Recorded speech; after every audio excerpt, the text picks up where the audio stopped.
This is Konkan hearted girl and yes I am 12th fail. मी हे तुम्हाला आज सांगतेय. आणि या व्हिडिओचं थंबनेल असं ठेवण्यामागे कारण सगळ्यांना असं काहीतरी मसाला हवा असतो, तेव्हाच लोक येऊन बघा अरे कोकण हार्टेड गर्ल 12वी नापास आहे की काय, याच्यासाठी तुम्ही बघायला येणार, म्हणून मी असं थंबनेल ठेवला. पण असं काही नाहीये. माझं एज्युकेशन बऱ्याच जणांना माहिती आहे, ज्यांना माहित नाही त्यांच्यासाठी सांगते की मी BE सिव्हिल आहे, म्हणजेच मी सिव्हिल इंजिनिअरिंग केलंय. त्यानंतर मी बरेच कोर्सेस केले ज्याची मला काही गरज नव्हती, मला इंटरेस्ट नसताना मी बरेच कोर्सेस केले. मी DTP केलेला आहे, मी ऑटोकॅडचा कोर्स केलेला आहे, मी 3D मॅक्सचा कोर्स केलेला आहे.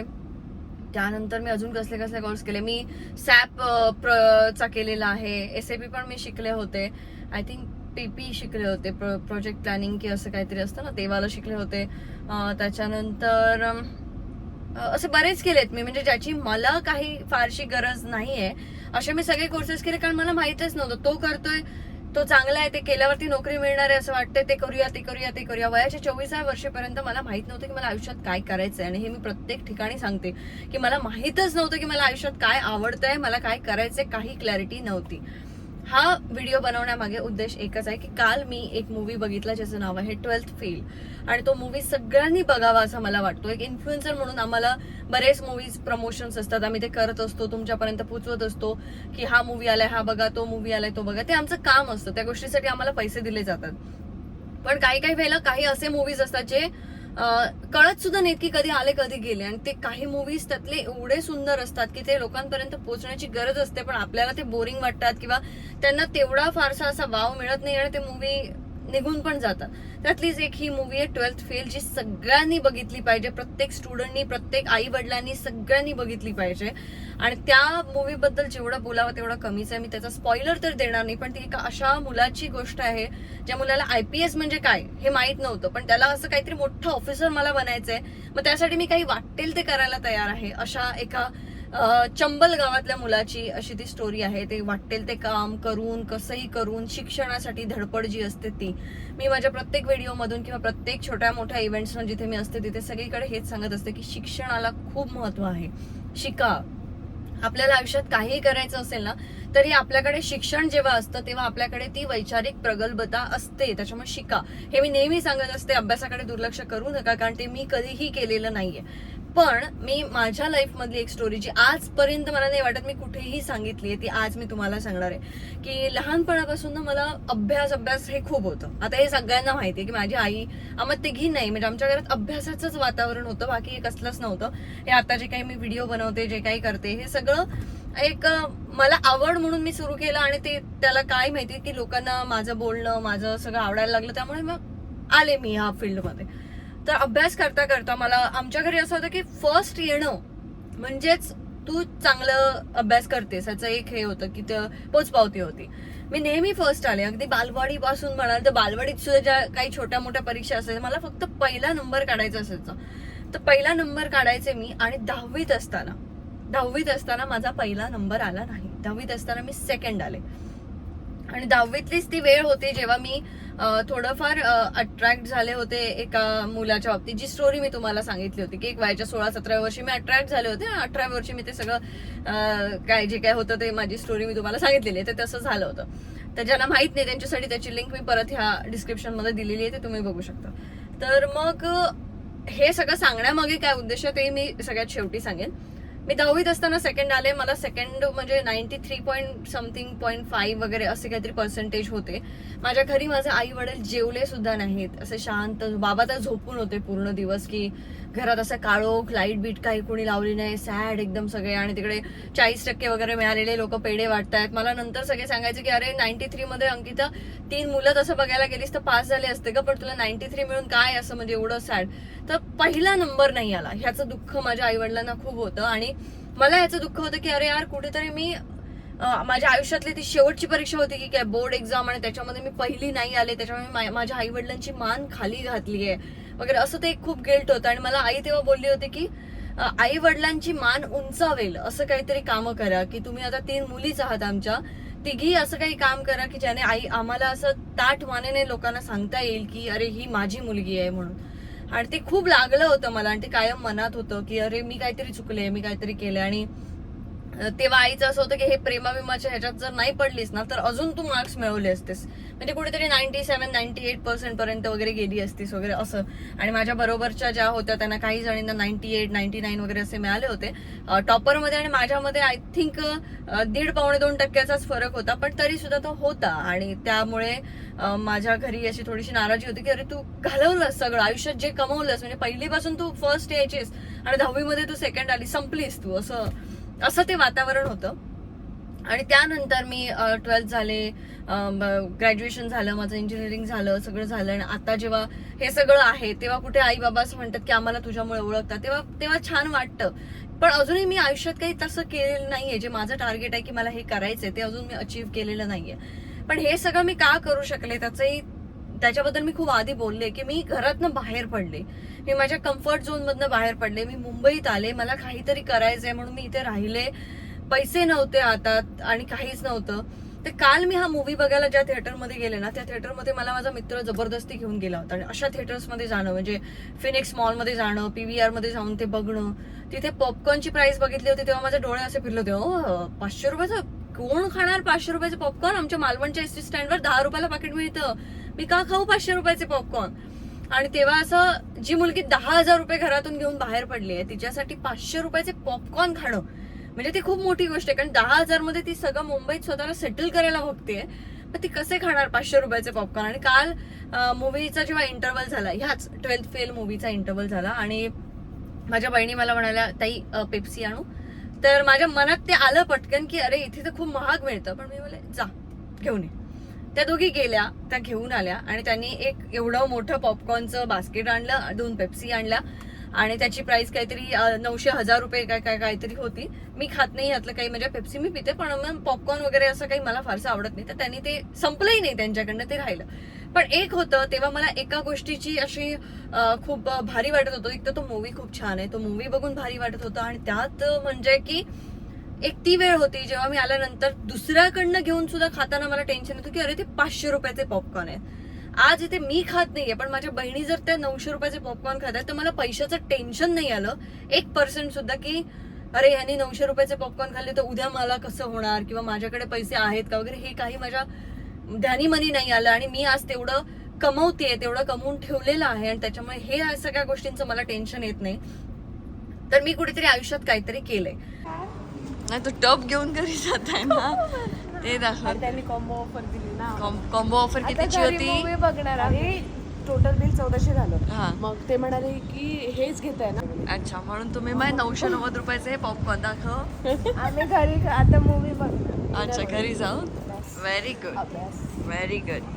प्रोजेक्ट. सो सांगण्याचं रिझन आहे की ह्याच थिएटरमध्ये मी आलेले आणि तेव्हा तू बंद कर रे. तर ह्याच थिएटरमध्ये मी आले होते आणि ह्याच थिएटरमध्ये हाच PVRचा हे घ्यायला मला असं वाटलं होतं की किती महाग मिळतं हे सगळं, कसं खाणार. पण शट अप. पण आज मी मुंबईत येऊन हे कमवलं की माझ्या बहिणीने ते तेवढं महाग खाल्लं सुद्धा मला टेन्शन नाहीये पैशाचं. सो हे 1000 रुपये का पॉपकॉर्न खा रहे ये लोग, और मुझे ते पण पेप्सी 350 रुपये तेच मिळून सगळं. हा, but what ever it is, हे सगळं तेव्हा मला स्वतःसाठी खाताना टेन्शन यायचं, चाल ना चायला. पण आज तुम्ही खाताय तर मला या गोष्टीचं टेन्शन नाही. तू गव्हर्नमेंटचा जॉब करतोस म्हणून आम्हाला शिकवू नको. सो मी माझी ही स्टोरी नेहमी सगळ्यांना सांगत असते की तुम्ही तुमच्या कम्फर्ट झोन मधनं बाहेर पडा, तुम्ही काहीतरी करा. मध्यंतरी मी त्या ह्याच्यावरती बोलले होते, आमच्या जे सिंधुद्योगचं शॉप मी चालू केलंय त्याच्यामध्ये मला कामाला मुलगी पाहिजे म्हणून मी एक रील पोस्ट केली होती, ज्या रील नंतर उगीच ते जाऊ दे, त्या न्यूज चॅनलचं नाव न घेता आपण बोलूया की त्यांनी असे ते काही ही होते ट्रोल वगैरे असं काहीतरी फालतू फालतू बातम्या बनवल्या. पण माझा सांगण्याचा उद्देश हाच होता, ती काही खऱ्या कुठच्याही मुलीची गोष्ट नव्हती, अशी कुठची मुलगी अस्तित्वात नाही. तर 3-4 मुलींचे एक्सपेक्टेशन्सची जी लिस्ट मी बघितली ना, त्या एक्सपेक्टेशन्सना असं एकत्र करून मी एक इमॅजिनरी मुलीच्या बाबतीत असं हे करून ती रील बनवलं होतं. कसं आहे ना की आपण आपल्या एक्सपेक्टेशन्सला पकडून बसतो आणि तेवढेच पैसे पाहिजेत ह्या ह्याच्यात किंवा तेवढाच पगार पाहिजे. प्रत्येक जण पगार बघून नोकरी करतं, कोणी आपली आवड बघून नोकरी करणारे फार कमी आहेत. आणि आवड बघून काम करणारे जे लोक आहेत ते एकतर काहीतरी आयुष्यात चांगलं करतात किंवा ते नुसतेच आहेत कारण त्यांच्या आवड, सगळ्यांकडे सगळे स्किल असतात असं नाहीये, ते फार रेअर आहे की तुम्ही मार्केटिंग पण करू शकता, तुम्ही तुम्हाला स्वतःला प्रमोट पण करू शकता, तुम्ही गोष्टी लोकांपर्यंत पोहोचवू देखील शकता, लोकांना त्या विकू देखील शकता. हे सगळं एकामध्ये असणं हे फार मुश्किल आहे. म्हणून मी सांगत असते की कम्फर्ट झोन मधनं बाहेर पडा, आणि ते ज्यांना कळतं ते लोक त्याला सिरियसली घेतात. सगळ्यांना माहिती की मी माझ्या हेअर ट्रीटमेंटसाठी वगैरे कुठे जाते, तर RK सलून मध्ये जाते. आणि RK ने नवीन घर घेतलं होतं, त्याच्याबद्दल मी एक व्हिडिओ पोस्ट केला होता की 2017 मध्ये त्याचं जेव्हा पहिलं शॉप, जेव्हा रेंटेड शॉप जेव्हा त्याचं चालू होतं, ते सलॉन चालू होतं, त्या सलॉन मध्ये मी गेले होते. आणि तेव्हापासून आजपर्यंत मी त्या एकाच व्यक्तीकडे जाते. तो आहे युपीचा असून तो मुंबईमध्ये आला. त्याच्यानंतर त्याने 2017 मध्ये स्वतःचं एक रेंटेड जागेमध्ये सलॉन चालू केलं. 2021 मध्ये त्याने स्वतःचं सलॉन विकत घेतलं, म्हणजे ते जागा विकत घेतली गिरगावमध्ये, करोडोची प्रॉपर्टी. आज त्याचं 2023 मध्ये स्वतःचं घर आहे, स्वतःचं एक सलॉन आहे, आणि एक सलॉन त्याने रेंटवरती जागा घेऊन तिथे तो चालवतो. म्हणजे 2 सलॉन 1 घर. हे आज त्याचं स्वतःचं आहे, जे त्याने स्वतःच्या मेहनतीवरती कमवलेलं आहे. तो किती मेहनत करतो हे मी स्वतःच्या डोळ्यांनी बघितलंय. मी जेव्हा ती स्टोरी पोस्ट केली की मला खूप छान वाटलं की तू घर घेतलंस असं, तेव्हा एका मुलाने मला मेसेज केला होता की आपण कुठे चुकतोय हे जर ताई तू जर सांगशील ना तर फार बरं होईल, की आपण इथे राहून का नाही करू शकत आहे. म्हणजे तो बाहेरून आला, UP मधून आला, त्याने मुंबईमध्ये कामाला सुरुवात केली आणि त्याने हे केलं. सगळ्यात पहिलं तर म्हणजे त्याचं तोंड, त्याची जबान जी आहे ती खूप छान बोलतो तो लोकांशी. आज जर त्याच्याकडे तुम्ही काही कंप्लेंट कराल ना तर तो तुम्हाला सांगेल की काही नाही, थांबा, मी तुम्हाला व्यवस्थित सगळं करून देतो. हे त्याचं एक जे बोलण्याचं हे आहे ना, त्याच्यामुळे मी 2017 पासून त्याच्या बरोबर होते. तेव्हा तर मी काही इन्फ्लुएन्सर वगैरे सुद्धा नव्हते, पण तेव्हा जी ट्रीटमेंट मला मिळायची, ज्या पद्धतीने तो वागायचा, आजही तशीच मिळते.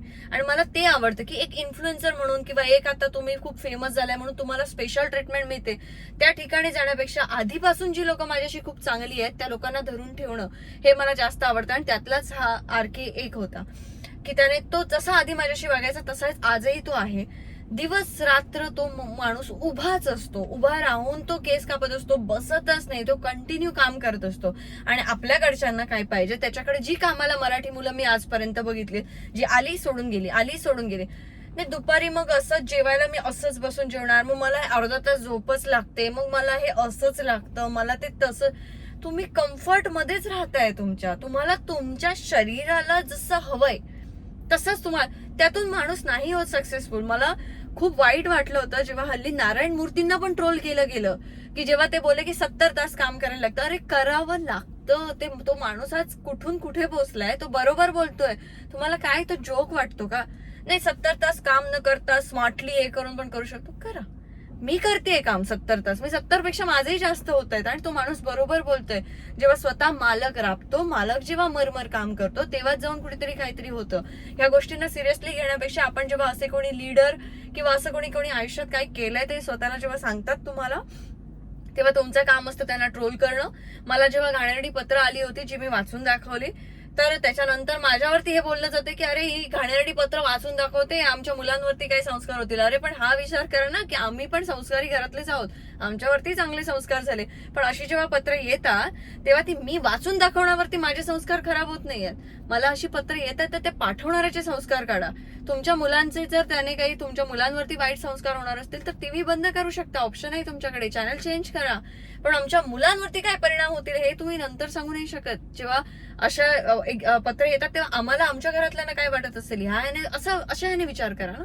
पण तो नाही. एक हे जे सोशल मीडिया हे जे माध्यम आहे ना, हे एक एवढं इझी आणि पटकन एखाद्याला जज करण्याचं माध्यम आहे, जिथे हल्ली दीपिका पदुकोणला सुद्धा ट्रोल केलं गेलं होतं, जे मला असं वाटलं की का ती काय असं चुकीचं बोलली. प्रत्येक मुलगी एखादी मुलगी जी एखाद्या वाईट रिलेशनशिप मधून बाहेर येते त्यानंतर तिला ट्रस्ट करणं, म्हणजे वाईट कोणी असू शकतं, ती मुलगी स्वतः पण वाईट असू शकते किंवा तो मुलगा वाईट असू शकतो, पण एखाद्या व्यक्तीवरती पटकन विश्वास ठेवणं, त्या व्यक्तीसोबत कम्फर्टेबल होणं, ह्यासाठी फार वेळ लागतो. तिने ते फक्त एका वेगळ्या शब्दात मांडलं, तिची मांडणी कदाचित चुकीची असेल पण ती चुकीची नव्हती, पण तिला पण ट्रोल केलं गेलं, सगळ्यांनाच ट्रोल केलं जाते. तर मला असं वाटलं की लोकांची बौद्धिक पातळी सध्या तेवढी नाहीये की त्यांना ते कळावं की ती नक्की समोरचा व्यक्ती काय सांगू इच्छितोय. ते आपल्या वेने प्रत्येक जण घेतं, झालं ट्रोल करूया, याला काहीतरी बोलूया, कमेंट एक टाकूया, संपला विषय.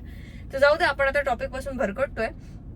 तर हाच एक मुद्दा की बाहेरून लोक येऊन आपल्या महाराष्ट्रामध्ये काही काम करतायत आणि ते स्वतःचं हे करू काहीतरी विश्व निर्माण करतात. त्याला कारण एकच आहे, कारण ते स्वतःचं सगळा कम्फर्ट झोन हा बाजूला ठेवून काम करतात, म्हणून ते होतात. हे माझं एक सिम्पल आन्सर आहे तुम्हा सगळ्यांसाठी ज्यांना काही आयुष्यात करायचंय त्यांच्यासाठी.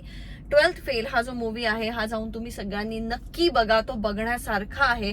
जर तुम्ही हा व्हिडिओ बघेपर्यंत तो जर थिएटरमधनं आउट झालेला असेल तर तो OTT वरती येईल, कुठेही येईल. तो मूवी कसाही करून बघा. त्याचं पायरेटेड कॉपी मिळाली तरी मी म्हणते बघा, पण तो मूवी बघा. तो मूवी बघण्यासारखा आहे. दुसरी गोष्ट एक शेवटची या व्हिडिओमध्ये सांगते की आता तुम्हाला सगळ्यांनाच माहिती आहे मी सिंधू उद्योगचं आउटलेट चालू केलंय. जे आउटलेट बद्दल मी तुम्हाला सगळ्यांना बोलले, बरेच व्लॉग माझे जे पेंडिंग आहेत ते सगळे व्लॉग्स येतील. तर तुम्हाला सगळ्यांना जर वाटत असेल ना की ही जर्नी माझ्यासाठी खूप इझी आहे, तर ती तेवढी इझी नाहीये. मला माझा अल्टिमेट गोल काय आहे हे मी खूप आधी तुम्हाला सगळ्यांना सांगितलं की मला माझं स्वतःचं रेस्टॉरंट ओपन करायचंय, जे होत नाहीये, पण बाकी सगळ्या गोष्टी मी करते. मी सॉंग शूट करते, मला मूवीज पण आल्या होत्या मध्ये, मी सिरियल रिजेक्ट केल्या. मी तुम्हाला कधीही सिरियल मध्ये दिसणार नाही हे मी तुम्हाला आत्ताच सांगते, कारण सिरियलचं जे शेड्यूल असतं ते मला जमण्यासारखं नाहीये. त्याच्यामुळे मी कधीही सिरियलमध्ये काम करणार नाही. मला मूवीज आल्या होत्या, त्याचे टायमिंग मॅच नाही झाले. मी शॉर्ट फिल्म्स हे ते छोट्या छोट्या वेब सिरीज वगैरे त्याचं काय काय येते ते ह्या सगळ्या गोष्टी मी करते. माझा सिंधू उद्योगचं एक आउटलेट सुद्धा चालू झालंय, पण अजूनही माझं रेस्टॉरंट ओपन नाही होत आहे. बरेच अडथळे आहेत, बऱ्याच गोष्टींवरती माझं काम चालू आहे, पण तो माझा एक अल्टिमेट गोल आहे की मला हे करायचंय. आणि आता मला कळलं की मला आयुष्यात काय करायचंय, जे मला आतापर्यंत कळलं नव्हतं, पण ते अजून सक्सेसफुल मी झालेले नाहीये. आणि सिंधुउद्योगचा आउटलेट चालू केल्यानंतर सुद्धा मी रेडिओ मिरचीच्या ह्याच्यामध्ये मी बोलले होते की आपलेच लोक आपली पाय खेचतात, आणि त्याबद्दल मला तुम्हाला सगळ्यांना सांगायचं होतं की आपले लोक आपली पाय कशी खेचतात. त्याचं एक अगदी रिसेंट उदाहरण आहे माझ्याकडे आणि ते तुम्हाला सगळ्यांसोबत शेअर करायचंय. तर मी आता जे सांगितलं की 70 तास काम करावं लागतं आणि त्या कामाचे हे जे परिणाम आहेत ते माझ्या चेहऱ्यावरती तुम्हाला स्पष्ट दिसत असतील की मागच्या 2-3 आठवड्यात माझं काम खूप चालू होतं. जे तुम्ही इंस्टाग्रामवरती अपडेट्स बघतच होता, दिवस रात्र मी काम करत होते. त्याच्यामुळे हे सगळे आता पिंपल्स, डार्क सर्कल्स आले, जे 1-2 आठवड्याच्या आरामाने होऊन जातील. तर ते हेअरस्टाईल करणं थोडंफार गरजेचं होतं, कारण मी व्यवस्थित माझ्या तब्येतीची काळजी घेतेय. फक्त हे 2-3 आठवडे थोडे जास्त दगदगीचे होते. तर मी जे आउटलेट ओपन केले सिंधू उद्योगचं, त्याच्यामध्ये कसं आहे की मी आणि गौरव आम्ही दोघं मिळून काही गोष्टी करतोय. गौरवचं तिथे शॉप आहे द इन थिंग नावाने, ज्याच्यामध्ये तो कोकण आर्ट जे आहे आर्ट फॉर्म त्याला सपोर्ट करतोय, ज्याच्यामध्ये कोकणातले जे आर्टिस्ट आहेत त्यांच्याकडनं बनवून घेतलेल्या वस्तू आहेत. त्याच्यासाठी तो एक प्लॅटफॉर्म आहे इन थिंग नावाचा, आणि माझ्याकडे कोकणातले जे फूड आहे त्याच्यासाठीचा प्लॅटफॉर्म आहे. सो आम्ही दोघांनी मिळून आर्ट आणि फूड एकत्र करून काहीतरी करायचं असं ठरवलं. आणि जेव्हा ही गोष्ट मालवण सारख्या शहरामध्ये पसरते, त्याच्यानंतर रुमर्स आणि वगैरे असं की अरे हे काय, आणि तुम्हा सगळ्यांच्या प्रेमामुळे मला मिळणारा जो रिस्पॉन्स आहे तो बऱ्याच जणांच्या डोळ्यात एक खडकतो, तसं काही खटकलं असं म्हणता येईल. आणि मी माझ्या लाईफ स्टोरी बद्दल इथे बसून, ह्याच गाडीमध्ये बसून, माझ्या गाडीमध्ये ह्याच सीटवरती बसून तुम्हाला सांगितलं होतं. अख्ख्या महाराष्ट्राला म्हणेन मी की बोंबलून सांगितलं होतं की असं माझ्या आयुष्यात मी चुकले आणि अशी त्याच्यातून बाहेर पडले. तर हे सगळं सांगितलेलं असताना देखील काही जणांच्या अंगामध्ये फार किडे असतात, असे छोटे छोटे किडे असतात. तर तसेच काहींमध्ये किडे आले, आणि मला आता वाटतं की गौरव जर हा व्हिडिओ बघत असेल तर नक्कीच तुम्हाला शिव्या घालेल की तुला काय गरज होती बोलायची, पण तरी पण मी बोलणार, कारण मला त्या गोष्टीचं फार वाईट वाटलं की एक जवळचेच म्हणेन मी, आमच्याच ओळखीमधले एक काका त्याला जाऊन असं म्हणतात की अरे तुला माहितीये का त्या मुलीसोबत काही बिझनेसच्या भानगडीत पडू नको, त्या मुलीची 2-3 लग्न झालेली आहेत, असं तसं. 2-3 लग्न म्हणजे कधी झाली, म्हणजे मला कळलं देखील नाहीये की मग वयाच्या 30व्या वर्षापर्यंत हा रेकॉर्ड केलाय मी 2-3 लग्नाचा, नाही माहित मला. म्हणजे एवढे माझे अफेअर पण झाले नसतील, एवढे मी कोणासोबत रिलेशनशिप मध्ये पण नव्हते. 2-3 म्हणजे काय बोलताय, त्याला काही अर्थ. म्हणजे एखाद्या मुलगी एखादी काहीतरी करू इच्छिते, एखादी मुलीने काहीतरी स्वतःचं विश्व निर्माण केलंय, ती काहीतरी करते, तर तिच्याबद्दल असे रुमर्स पसरवणं हे चालू आहे. आणि हे सगळं मी त्याच्यातनं, हे सगळ्या गोष्टी मी तुमच्याशी अशा पटकन शेअर नाही करत. त्याच दिवशी घडलेली घटना त्याच दिवशी मी तुम्हाला सांगते, पण हे सगळं सहन करत करत मी माझा बिझनेस कुठेतरी मोठा करते. सो एवढं सोपं माझ्यासाठी सुद्धा नाहीये, आणि माझ्यासाठी तर अजिबात सोपं नाहीये जे इतरांसाठी असेल, कारण काहीही न्यूज बनवू शकतात, कोणी कधीही काही टाकू शकतात. याचं तुम्हाला उत्तम उदाहरण अगदी हल्लीची न्यूज तुम्ही बघितली होती, त्याच्यावरनं तुम्हाला कळलं असेल की काहीही करू शकतात. त्याच्यामुळे मला सांभाळून बिझनेस करावा लागतो, अगदी तोंड सांभाळून सुद्धा, आणि ह्या अशा लोकांना सांभाळून सुद्धा. सो एवढं सोपं नाहीये माझ्यासाठी सुद्धा, जेवढं तुम्हाला स्क्रीनच्या त्या साईडला बसून वाटत असेल की हिला काय आहे, हिच्याकडे तर सोशल मीडिया हिने टाकलं की लोक येणार नाही. माझ्या जवळची लोक कशी माझ्या जीवावरती उठलेली आहेत. तर मला असं कधी कधी वाटतं की माझा पास्ट मला असं फॉलो करतो. म्हणजे असं असतं ना की एक मुलगी जेव्हा चुकते तेव्हा तिच्यासोबत तो पास्ट तिचा कायम चिकटून राहतो. तो जो मुलगा असतो तो पुढे निघून जातो, तो त्याचं लग्न होतं, तो सगळा तो त्याच्या मार्गाला लागलेला असतो. पण मुलींच्या बाबतीत तसं होत नाही.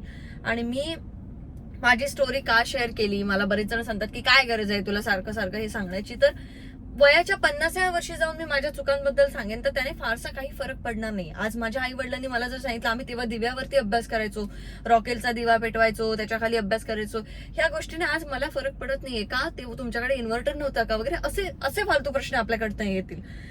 वयाच्या 50व्या वर्षी काय माहिती की मागची जनरेशन ही कशी असेल, तेव्हा काय सिच्युएशन असेल. तेव्हा मी लोकांना माझ्या वयाच्या 17-18 वर्षातल्या चुका सांगेन, त्याचा काही फारसा फरक पडणार नाही. कदाचित तेव्हा 17-18 वर्षी लोक आई वडील एवढा फ्रीडम दिलेला असेल मुलांना की मुलं आधीपासूनच आपलं लग्न ठरवलेलं असेल मुलांनी, कारण आता तशीच सिच्युएशन आहे. अगदी 12-13 वर्षाच्या मुलांची पण गर्लफ्रेंड असते. सो ते तेव्हा सांगून काही उपयोग नाहीये. तर आता 2-4 मुली जरी त्यातून काहीतरी शिकल्या ना तर फार छान काहीतरी त्या करू शकतील असं मला वाटतं. म्हणून मी माझ्याबद्दल बोलले होते. मला कधीही कोणाच्या सिंपतीची फारशी गरज लागली नाही, पुढेही लागणार नाही. पण मला त्या सिच्युएशन मध्ये, त्या 2 वर्षांमध्ये मी जे काही भोगलंय ना ते मला माहिती आहे. आणि त्यामुळे एक मुलगी काय सहन करत असेल किंवा ती काय कशा परिस्थितीमध्ये असेल याची मला पूर्ण कल्पना आहे. आणि त्या कल्पनेखातर, त्या काळजीपोटी, त्या जाणीवे खातर मी तो व्हिडिओ केला होता. आणि आज हा व्हिडिओ करते की तुम्ही कसलंच टेन्शन घेऊ नका. फक्त एक की बाहेर पडा, कम्फर्ट झोन सोडा आणि काहीतरी करा आणि निर्णय घ्यायला शिका. मी हे करू का, ते करू का, हे 10 लोकांना विचारू नका. तुम्हाला काय वाटतं करायचंय आणि थोडंसं वाटतं नाही करायचंय, मग करून बघा. जास्तीत जास्त काय होईल, चुकाल ना, परत काहीतरी वेगळं कराल. सो 12th फेल ह्या मूवी मध्ये जो एक मंत्र त्यांनी दिलेला आहे एका शब्दात, तो म्हणजे रिस्टार्ट. आणि रिस्टार्ट करणं खूप गरजेचं असतं. मी माझं आयुष्य रिस्टार्ट केलं, पण माझा मोबाईल सेमच आहे ना, त्याच्यामुळे कदाचित माझा पास्ट हा मला कायम फॉलो करेल. मोबाईल कधी चेंज होईल माझा मला माहिती नाही. आय थिंक माझं जेव्हा लग्न होईल तेव्हाच ह्या सगळ्या गोष्टींना फुल स्टॉप मिळेल. आता ते होईल की नाही हा सुद्धा एक मोठा प्रश्न आहे. सो त्या गोष्टीवरती आपण न बोललेलं चांगलं. पण आयुष्याला रिस्टार्ट करा आणि रिस्टार्ट करून हा मूवी एकदा नक्की बघा. आणि काही अडचण असेल किंवा काही असेल, सगळ्या गोष्टी विसरा. वाटत असेल की माझा डिसिजन चुकेल तर तो डिसिजन नक्की घ्या, ती चूक करून बघा, त्याच्यानंतर तुम्ही काहीतरी शिकाल. आणि माझी अशी फार इच्छा आहे की मी एवढा पैसा कमवेन आणि सगळ्या अशा मुलींना, अशा व्यक्तींना ज्यांना काहीतरी आयुष्य रिस्टार्ट करायचंय पण त्यांच्याकडे काही रिसोर्सेस नाही आहेत, त्या माझ्याकडे येतील आणि आपण काहीतरी करू शकू. जाता जाता एकच सांगेन की अशी कुठची जर व्यक्ती असेल, कोण काकी वगैरे असतील ज्यांना काही गरज आहे कामाची, तर आम्हाला गरज आहे त्यांची, तर ते आमच्याशी संपर्क साधू शकतात. मी सिंधुद्योगचे नंबर जे आहे ते डिस्क्रिप्शन मध्ये दिलेले आहेत. तर कोणी जर तुमच्या आजूबाजूला अशी व्यक्ती असेल जिचं कोणी नाही आहे आणि त्या काकी असतील किंवा बाई असतील ज्यांना घर वगैरे हवंय आणि त्या राहून काम करू शकत असतील, आम्हाला मदत करू शकत असतील, तर we are hiring few people. तो तुम्ही आम्हाला कॉन्टॅक्ट करू शकता. डिस्क्रिप्शन मध्ये मी नंबर दिलेला आहे आणि आम्हालाही खूप गरज आहे त्यांची, जशी त्यांना आमची गरज आहे. सो आम्ही वाट बघतोय, तुम्ही आम्हाला कॉन्टॅक्ट करू शकता. बस ह्या व्हिडिओच्या माध्यमातून एवढंच. So guys, do watch my videos. मी म्हणणार नाही like, share, subscribe, but restart.